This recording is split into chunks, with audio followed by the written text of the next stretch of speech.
Good morning, everybody. This is the Men's Sunday School class here at Mercy Baptist Church. My name is Robert Rathbone, and I was going to say we've been working our way through the life of Solomon, which we have been, but I think that's not necessarily the full extent of the what our book has us working through this quarter. But it's probably through the kings of Israel that came after David, and we're, of course, since Solomon was the first one, David's direct son. We're starting off with Solomon himself, but we're going to be back in 2 Chronicles chapter 5. We'll be covering all 14 verses of the chapter here. Last week we saw Solomon was making the arrangements and he built the temple. Now, at this point in chapter 5, the temple has been built, and so now he's he's holding a dedication ceremony, I guess you could call it, where he brings the Ark of the Covenant and all the holy objects, the furniture and all the things that were used in the tabernacle. He's bringing that into the temple and placing them in their proper places. And even though in the parallel passage in 1 Kings, I think it's either chapter 10 or chapter 11, it records a long prayer that Solomon made in dedication of the temple. It's not recorded here, but at the end of the dedication, the Lord shows His approval of the temple by He manifests His Shekinah glory as a cloud in that filled the temple, and we'll look at that when we get down to the end of the chapter. But before we get into it, let's go to the Lord in prayer. Dear Heavenly Father, I want to thank you again for your love, your mercy, and grace, Father. And I thank you, Lord, for this recording of the dedication of your temple, Father. But I thank you even more, Father, that we, as your children, Lord, we are the temple, as it says in the New Testament, that we're the temple of the Holy Spirit, Father. And I just pray that you would fill us with your Shekinah glory, Father, and make us what we need to be as we dedicate ourselves to you and your service, Father. But, Lord, just teach us now out of this chapter, Lord, what we need to see and glorify your name, Father, for it's in Jesus' precious name we pray.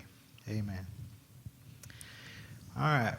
So, coming to the first verse here, it says, "Thus all the work that Solomon made for the house of the Lord was finished.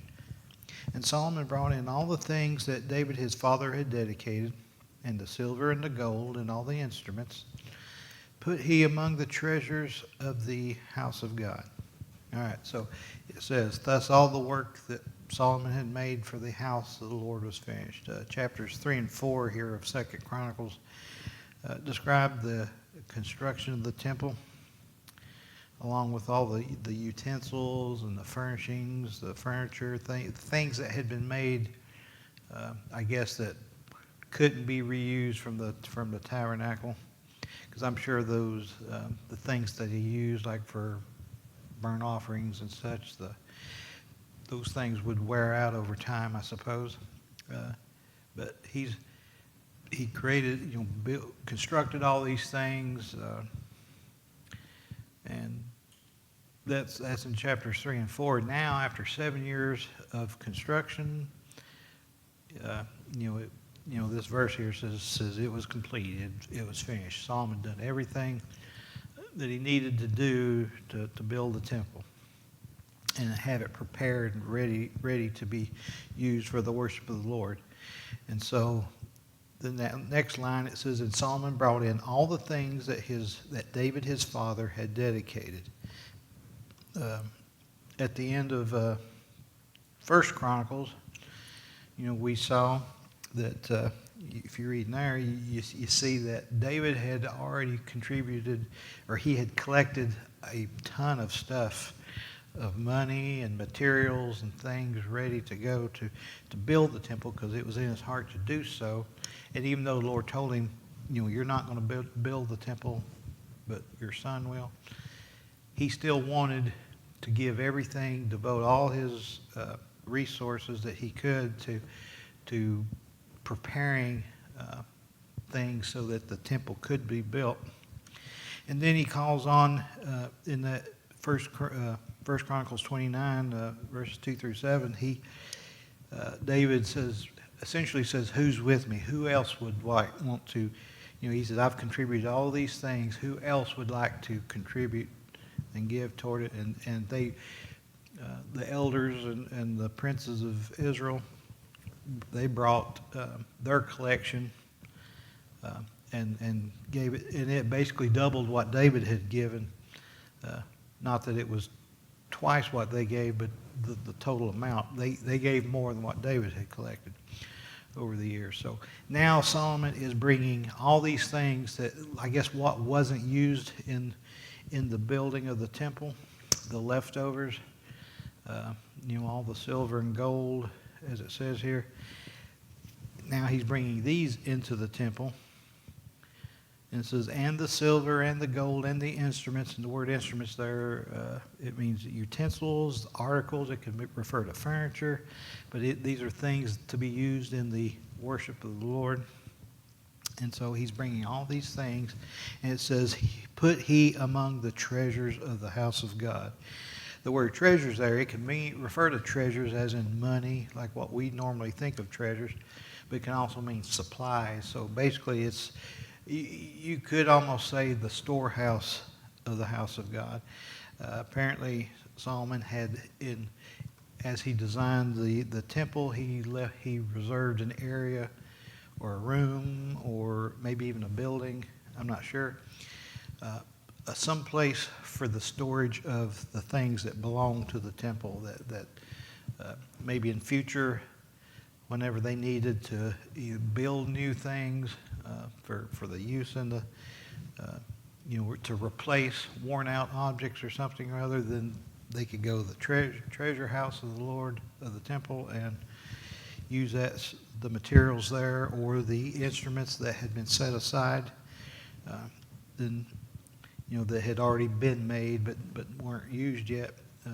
They could get that and they could continue the worship of the Lord. So Solomon basically made sure that everything that had been contributed, had been given for the temple, stayed with the temple. There wasn't no like, oh, well, we got all this extra, let's just divide it amongst ourselves. No, it stayed with the temple. All right, so verse 2, it says, then Solomon assembled the elders of Israel and all the heads of the tribes, the chief of the fathers of the children of Israel, unto Jerusalem, to bring up the ark of the covenant out of the city of David, which is Zion. All right, so now that it's been completed, it's time to start using the temple. And in order to do this, he assembles the leaders of Israel to take part in this dedication ceremony. It says, the heads of the tribes, the chief of the fathers of the children of Israel, he gathers them all together for the purpose of to bring up the ark of the covenant of the Lord out of the city of David. David had previously brought the ark of the covenant, into Jerusalem and put it in a tent. To me, it seems kind of funny that he separated the tabernacle and the ark, but he brought it.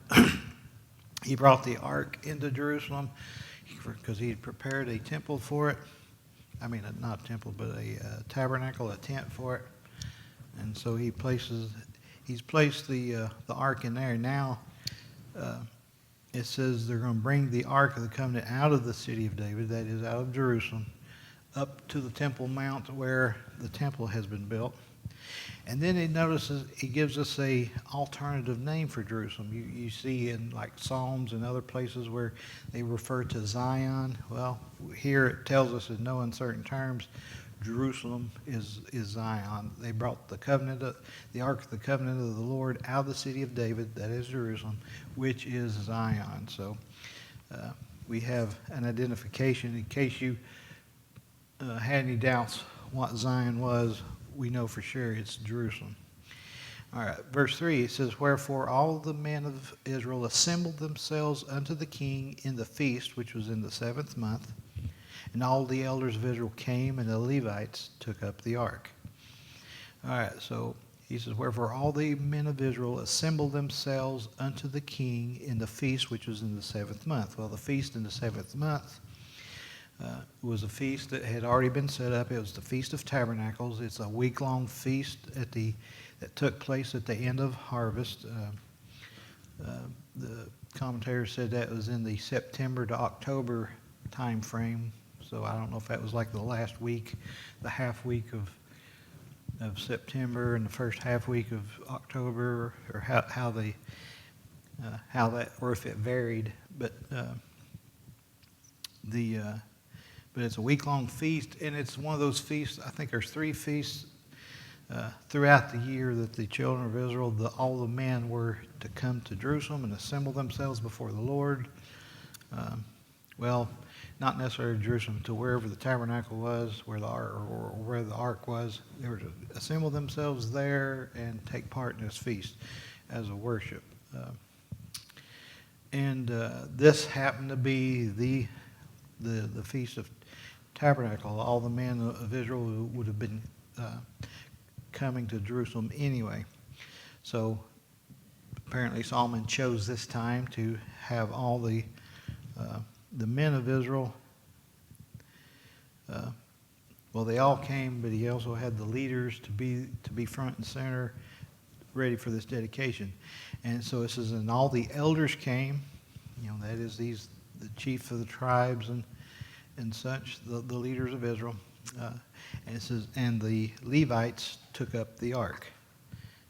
So these elders who were representing the people of Israel, they were in attendance to witness the ark being moved to the temple. Now, here it says the Levites took up the ark. If you remember, David, he made 2 attempts to bring the ark to Jerusalem. The first time, he made the mistake of not researching it and finding out the proper way to move the ark, and so he places the ark on a cart that was pulled by oxen, and this was a mistake that cost a man his life. You can see that in 2 Samuel chapter 6, verses 6 and 7, when Uzzah reaches out, touches the ark, and God becomes angry, and Uzzah was trying to stop the ark from getting tipped over because the ox was tipping the cart over. But anyway, so then after that, apparently David must have researched it, because then he found out that the Levites, they were, and specifically the priests, were the only ones that were God had designated to carry the ark. And so here Solomon apparently, or obviously, learned from that mistake, from the mistake that his father made, and said, "All right, we know that the Levites are to carry the ark," and so it says the Levites took up the ark. They carried the ark up to the temple. So verse 5, it says, "And they brought up the ark and the tabernacle of the congregation and all the holy vessels that were in the tabernacle. These did the priests and the Levites bring up." All right. So they brought up the ark, from the tent where David had prepared for it.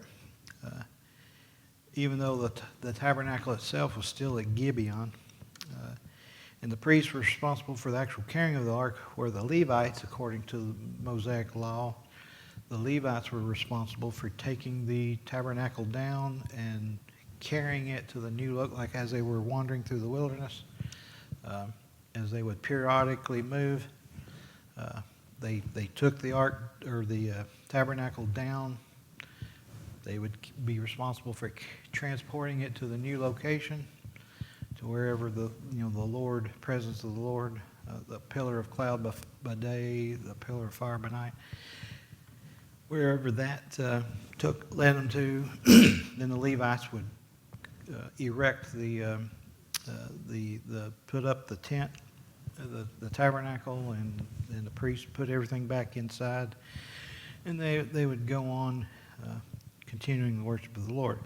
Well, here the priests, they bring up the ark, and it says but it also says, and the tabernacle of the congregation. It had been in Gibeon, so now apparently the Levites go to Gibeon. They take the ark down, and I keep saying ark. They take the tabernacle down, and they have brought it into up to the temple. And we're not told that they put the tabernacle back up. So I'm assuming, and this could be a big assumption, but I'm assuming that they took the, I guess they've had all the fur, the skins that the tabernacle is made of, and all the boards and all the hooks and things, all the objects it took to build the ark, they probably had it all folded up into nice small, the way they would do it for transport. But they must have brought it up and just stored it there at the temple, is my guess. But it says they brought up the ark and the tabernacle of the congregation. So if you ever wonder, well, what happened to the tabernacle, that's apparently what happened to it. And it says, and all the holy vessels which were in the tabernacle. Vessels, it refers to utensils, it can refer to furniture, but it basically is all the things, the objects that were inside the tabernacle that was used for the worship of the Lord, like the golden candlestick or lampstand, the altar of incense, table of showbread, and any kind of bowls and censers and cups and so on that were used by the priests. Those were all brought up, packed up and brought up to the temple to be used there. And it says these did the priests and the Levites bring up. So we already talked about the priests were the ones that carried the ark itself, the tabernacle, the Levites, and all the other objects. The Levites carried those. So all these things are brought to the temple. In verse 6, this is also King Solomon and all the congregation of Israel were assembled unto him before the ark, sacrificed sheep and oxen, which could not be told nor numbered for multitude. All right, now we saw in 2 Chronicles, the first chapter, that Solomon had, he'd went to Gibeon, and it says he sacrificed 1,000 burnt offerings, and to me that's a mind-blowing number. But here it says they went even beyond that 1,000 burnt offerings, apparently because Solomon did his, and then all the people, this is all the congregation of Israel that were assembled there, they came and they brought their offerings. So perhaps all the men of Israel that had come there to Jerusalem for the feast, they also brought their offerings, and so they sacrificed sheep and oxen. It says it could not be told nor numbered for multitude. There were so many of them that were being offered that they just totally lost count. They probably realized, well, there's just no point in keeping count because there's just going to be too many of them. So then verse 7, it says, and the priest brought in the ark of the covenant of the Lord unto his place, to the oracle of the house, into the most holy place, even under the wings of the cherubims. For the cherubims spread forth their wings under the place of the ark, and the cherubims covered the ark, and the staves thereof above. All right. So it says the priest brought the ark of the covenant to the Lord unto his place. The his place, or you could say the place where it belonged, because the layout of the temple followed the design of the tabernacle, because you had the holy place, and this is where the altar of incense was, the table of showbread, the golden lampstand. And then there was the most holy place, because you had the veil there, and then the ark resided on the other side of that veil in the most holy place. And so that was the place where the Lord had designated that the ark should be. And so it says the priest brought in the ark of the covenant of the Lord into his place. They brought it and set it where it belonged. And then it says, to the oracle of the house into the most holy place. These are expressions further describing what his place is, where the ark was supposed to be. It says to the oracle. The word oracle there, it's derived from a word that means to speak, and so you could take that as this is the place from which God speaks. But it can also mean the innermost chamber, like the most intimate location, the most innermost location. It kind of, I get, perhaps it got that meaning because this was the innermost part of the temple, the furthest location from the door. But the idea is, this is where God is. This is where He speaks from.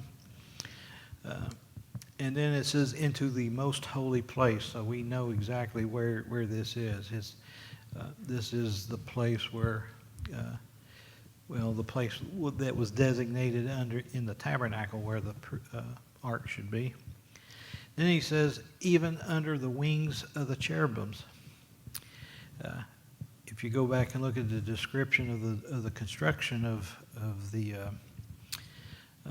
temple, in 2 Chronicles chapter 3, verses 10 through 13, it describes how these two cherubims were made for the two big giant statues, I guess, of cherubims that were in the backs, for the most holy place. And best I can interpret the way it describes how they were, they stood wingtip to wingtip, apparently with their wings outstretched. And from the furthest wing of one to the furthest wing of the other one was 20 cubits, or that is 30 feet.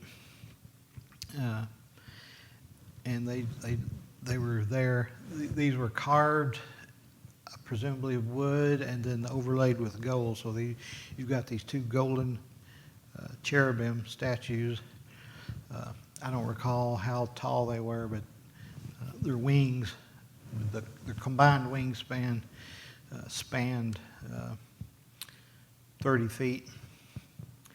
So the ark was placed underneath,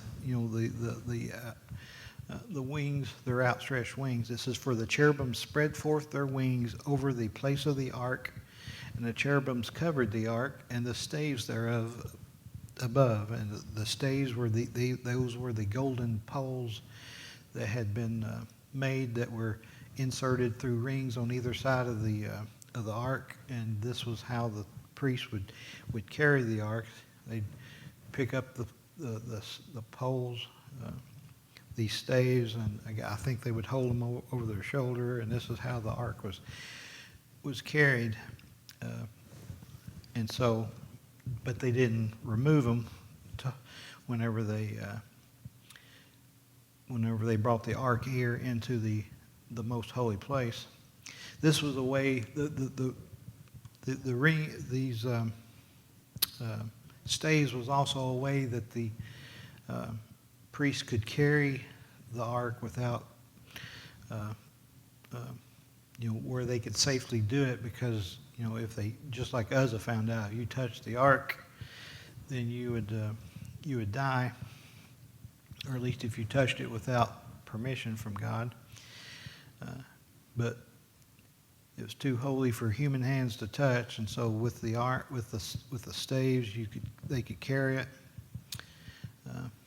And so, this description says, these cherubims had their wings outstretched, covering or overshadowing the ark and and the staves that were still in the ark. And then verse 9 it says, and they drew out the staves of the ark, that the ends of the staves were seen from above.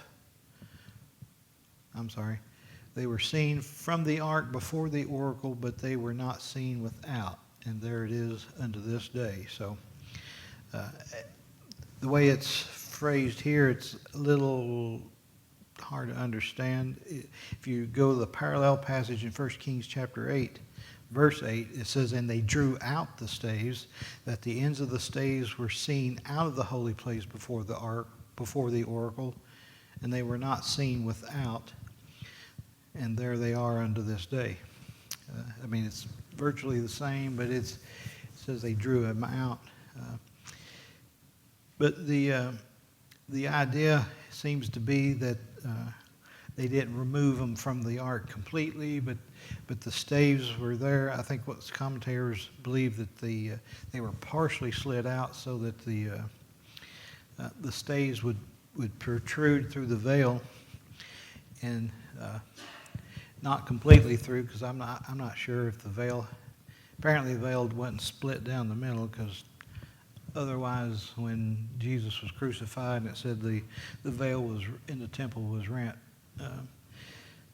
then that wouldn't have been necessary, because it would already been. But somehow, but apparently, it was pushing the veil out to where they could see where the ends of the staves were, but they weren't sticking through. But they could not be seen without, or that is outside, or at least not outside the holy place, or even the most holy place. And apparently the purpose of this, at least what commentators think, is that what this did was when the only time that anybody could go into the most holy place was on the Day of Atonement, and only the high priest could do that. And if he could see the protrusions of the staves, then he knew exactly where the ark was, that it was going to be just on the other side.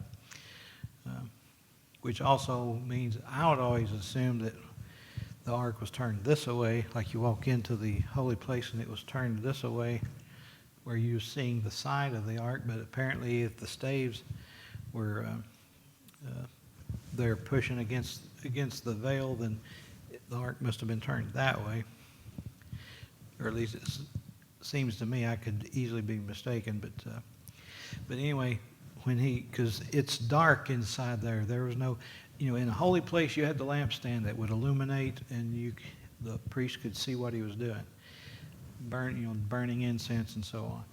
If he goes inside the most holy place, there's no light, except for maybe the glow of God's glory inside there. But the fact that he knows where the ark is, because the staves are protruding through the veil, he knows where it is, and so he can safely walk in and avoid touching the ark and dying, because he touched something that was too holy for him to touch. But so they drew out the staves of the ark, the ends of staves seen from before the oracle, but they were not seen without. And he says, and there it is unto this day. So that kind of tells us the time frame, that this was written before before Babylon came and took them away, and they destroyed the temple, because the writer here says, basically at the time of his writing this, it says, and there they are unto this day. He says, the ark was placed there, and it's never been removed, at least as of the time of his writing. And then verse 10 is interesting. It says, and there was nothing in the ark save the 2 tables which Moses put therein at Horeb. When the Lord made a covenant with the children of Israel, and when they came out of Egypt. All right, so Horeb is another name for Mount Sinai. And the 2 tablets he's talking about, of course, are the 2 tablets with the 10 Commandments written on them by the finger of God. And so those had been placed in that's why it's the Ark of the Covenant, because the Ten Commandments, the two tablets of stone, represented the covenant that God had made with Israel, that he would be their God and they would obey him and keep his law. But at one time, the ark also contained a pot of manna, according to Exodus 16:33, and then according to Numbers 17:10, it also had Aaron's rod that budded. And this is referred to by the writer of Hebrews in Hebrews 9:4. It says, and he's talking about the tabernacle. He says, which had the golden censer and the ark of the covenant overlaid round about with gold, wherein was the golden pot that had manna, and Aaron's rod that budded, and the tables of the covenant. So the writer of Hebrews is referring back to the fact that the ark contained not only the two tables of the covenant, but also Aaron's rod that budded and the golden pot of manna. And so, commentators kind of disagree. Some of them say, well, he just overlooked that detail here when he's here in verse 10. But some of the commentators kind of believe, well, at some point in the past, the pot of manna and Aaron's rod were removed. Perhaps when they took up permanent residence in Canaan, or maybe it was maybe they were removed when they were bringing the ark to the temple. And I really don't know how they were able to remove it, since you can't. You weren't supposed to touch the Ark of the Covenant. But it might be above my pay grade to know the answer to that question. But here, the very clear statement is, he says, there was nothing in the ark except for the two tables which Moses had put therein at Horeb. And he pinpoints it, this is when the Lord made a covenant with Israel when they come out of Egypt. So we know exactly when that was. All right, so then verse 11, it says, and it came to pass when the priests were come out of the holy place, and then notice the parentheses, he says, for all the priests that were present were sanctified, and did not then wait by course. Also the Levites, which were the singers, and all of them of Asaph, of Heman, of Jeduthun, with their sons and their brethren, being arrayed in white linen, having cymbals and psalteries and harps, stood at the end of the altar, and with them 120 priests sounding with trumpets. End of parentheses. All right.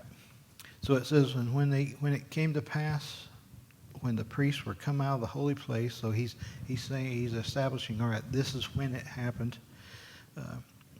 And the rest of this verse, and then all the way through to, through the end of the next verse, verse 12, it's in parentheses. So it's like he's starting a thought. He says, when the priests were come out of the holy place, and then we have to jump down to verse 13 to get the conclusion of that thought. But in parenthetically, he says, for all the priests which were present were sanctified and did not wait by course. Now, David had established a rotation for the priests that even though there were a lot of priests, they all didn't have to serve at the same time. And so they were on a rotation where they took turns.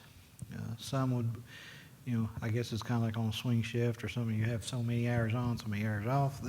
They had so many days that they worked and so many days they had off, I guess, so they could go see about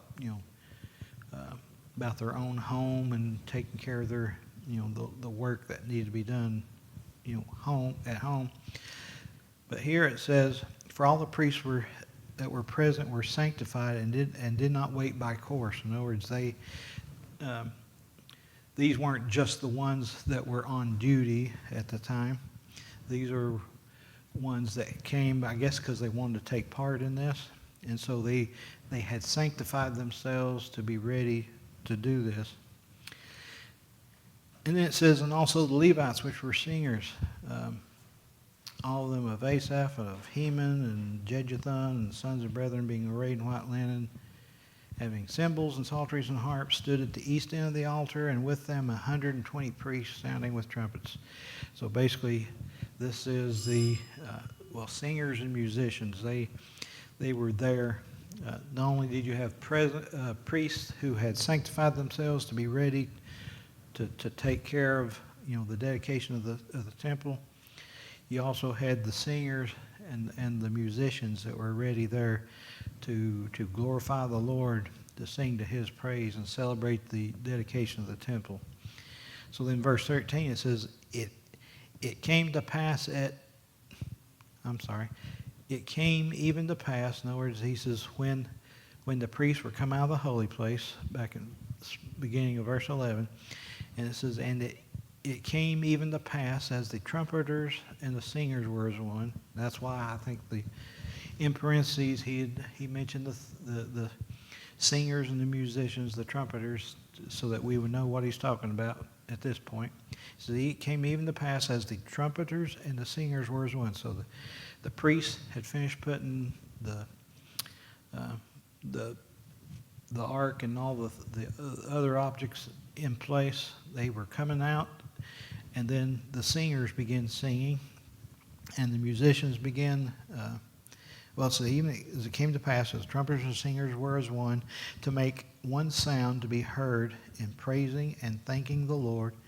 And when they lifted up their voice with the trumpets and the cymbals and the instruments of music, and praised the Lord, saying, For He is good, and His mercy endureth forever, then the house was filled with a cloud, even the house of the Lord, so that the priests could not stand to minister by reason of the cloud, for the glory of the Lord had filled the house of God. So as the priests are coming out, they begin singing, and it says they sang as one. In other words, it wasn't these over here singing one thing, and these over here was singing something else, and the musicians was playing something else. They all were together because they had one goal, was to glorify the Lord. It wasn't for the glory of any of the singers, any of the musicians. It was all for the glory of the Lord. And so as they do that, and they're praising God, saying, For He is good, and His mercy endureth forever, then something wonderful happened. It says the house was filled with a cloud, even the house of the Lord, so that the priests could not stand to minister by reason of that cloud, for the glory of the Lord had filled the house. Now, this was something that had happened previously for the tabernacle in Exodus chapter 40, verses 34 through 38. The glory of the Lord filled the temple, and it manifested itself with a cloud. This is God's Shekinah glory, and it's going to happen again in the millennial temple that's built during the millennium. And you can see that in Ezekiel chapter 43, verses 1 through 5. But here, the Shekinah glory of God fills the temple. It just fills it with smoke, and it just seems to be a function of God's presence that there's smoke. At Mount Sinai, the mountain was covered with smoke.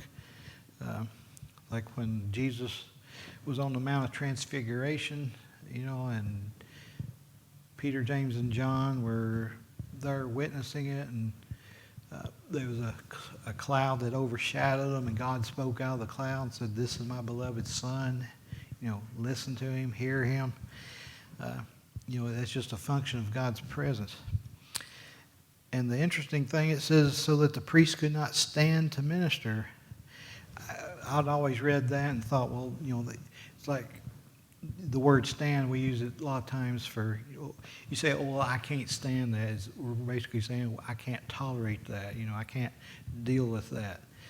But apparently, the word stand there also can mean, obviously, standing, to physically be able to stand. And so either they had become physically weak to where they weren't able to stand. They had just collapsed to the floor, or it could be they were compelled to fall on their faces before the Lord in His presence, that they didn't feel worthy to stand up. So we just have to kind of speculate there as to which one of those or maybe something else is the explanation. But all right, so we'll pick up further in Solomon's life next week. I am out of time.